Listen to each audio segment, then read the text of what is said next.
it's Sam here from Guitar.com, and we're over at the Greer stand with the lovely Mr. Nick Greer. We're going to talk to him about backstory of the company a little bit and about the super cool new Gorilla Warfare. So, Nick, tell us, why did you decide that it was time to go into your own business and make Greer amplification? Oh gosh, that was a long time ago, about 21, 22 years ago. I just decided one day, I don't know, I got really interested in the way that pedals worked because I had a pedal and it kept breaking. And so I decided to try to build one myself. And I did, and it worked, and I really liked it. And I didn't mean to start a business, but one of my friends got a hold of one. Next thing I knew, we had a store in North Carolina that wanted to buy them, and I kind of happened into a business. I didn't mean to do it. So was it more of like a repair thing to start, and is that how you got business rolling, or was it just an immediate pedal line?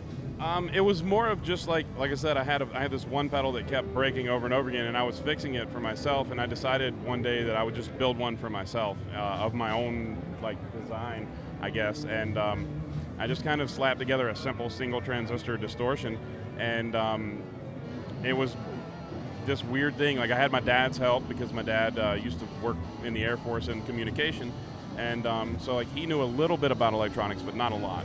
And so it was one of those things where that really just kind of turned into something else, and I never meant to start something, but I'm glad I did. I'm glad we are here. So when did you decide to start building amplifiers?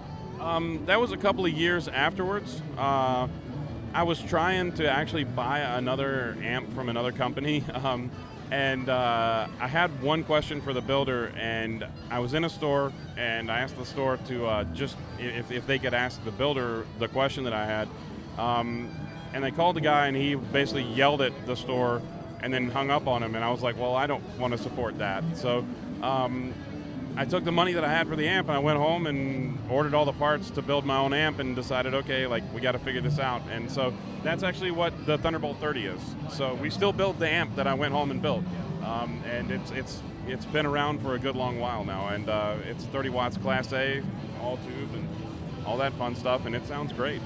So when did you decide to build a Mini Chief? The Mini Chief happened a couple of years back.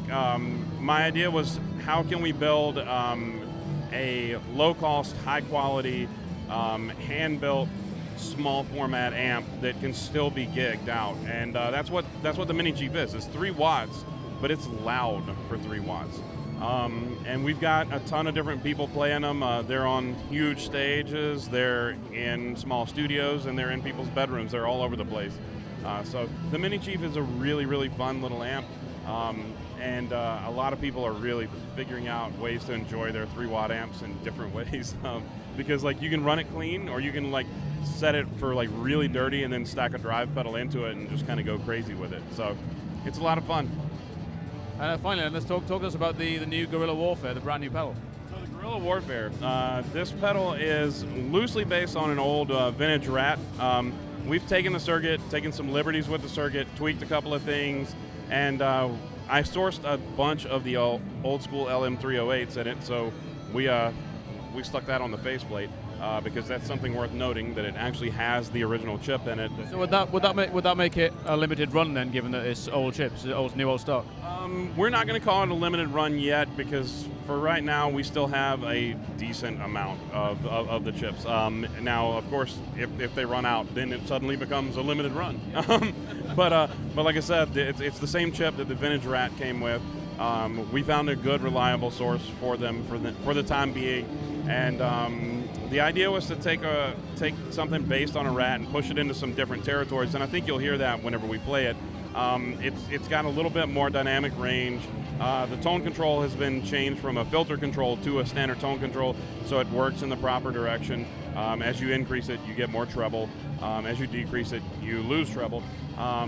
The gain spectrum is expanded, so you have a little bit more clean headroom, or at least what little bit of clean headroom exists in a Rat. There's a little bit more of it there, and then the gain gets even gnarlier on the other end of things. So it's not your typical just standard Rat. It's kind of an expansion on an idea, and this is a Mark II, so it's our second time around on this. The first time around, We did some things that were really cool, but it just couldn't quite get it to where I wanted it to be. So we never really did a full-on push where we released them to dealers and all that stuff. This time around, whenever we got it done, I was like, okay, we're pushing this out. It's good, and everyone's gonna love it. And we're thrilled with it so far. Everyone's reaction here has been really good. So thanks. Can't wait to hear it.